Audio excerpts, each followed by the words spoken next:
Hiya, kids! I'm here to help your fears about the atomic bomb threats disappear. First, I'll give you a little background as to why we're stuck in the middle of this situation. As World War II ended, the wartime alliance between the United States and the Soviet Union collapsed.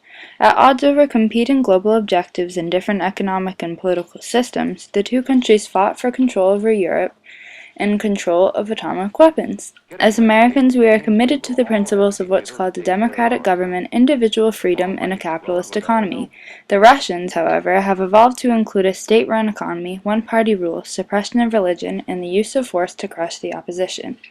Soviet expansionism after World War II fueled American mistrust, and their leader, Joseph Stalin, tried to establish communist rule throughout Eastern Europe. Meanwhile, the Soviet Union had been developing atomic technology, which leads us to what is going on today. You see, the United States refused to share their atomic energy secrets while the Russians rejected inspection and enforcement provisions. Neither country would compromise, so the hopes for international control of atomic energy had died. These international Cold War tensions sparked new fears of communism at home, so Congress cracked down on the Communist Party in the United States with the House Un-American Activities Committee, who created investigations for communist spies and citizens. The fear of communism in the U.S. was further sparked by a senator named Joseph McCarthy, who claimed that the communists within the U.S. were more responsible for the spread of communism abroad than the Soviet Union. This increased conflict brought out nuclear anxiety, which is what we have today. But not to worry, kids, because the reason I'm here is to teach you how to protect yourself.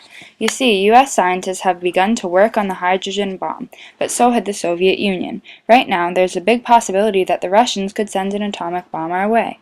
They would be able to carry this bomb with an intercontinental ballistic missile, a missile with a range of over 8,000 kilometers, primarily designed for nuclear weapon delivery.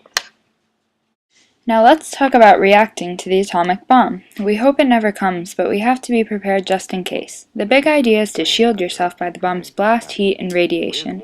Radiation is mighty penetrating and deadly, but you can be protected by that with the right shelter of concrete, steel, or wood. A heavy wall between you and the source of the blast will protect you from the impact. You want a spot that can shield you above and all around, that is, if you can get there fast enough. This type of safe shelter can be found in your school, home, or even the marked shelters in your town. Make sure you get to these shelters as quickly as possible and encourage your parents to build yourself your very own private shelter. However, the biggest way to protect yourself is the duck and cover. The atomic bomb is very big and scary, and we need to learn how to protect ourselves from its danger. When you duck and cover, you need to cover the back of your neck and your face as tightly as possible, and try to do that underneath a table or desk. Now, the military will do what they can to warn us, and by warning us you will hear the loud bomb siren in your town. This means to immediately get to shelter and duck and cover, but if there's no warning, the only way to tell that the bomb is coming is by the big flash, and then you need to also duck and cover as soon as possible. Practice in your free time, kids, and you'll be A-OK. Like I said, this bomb may not even come, but it's always good to be prepared.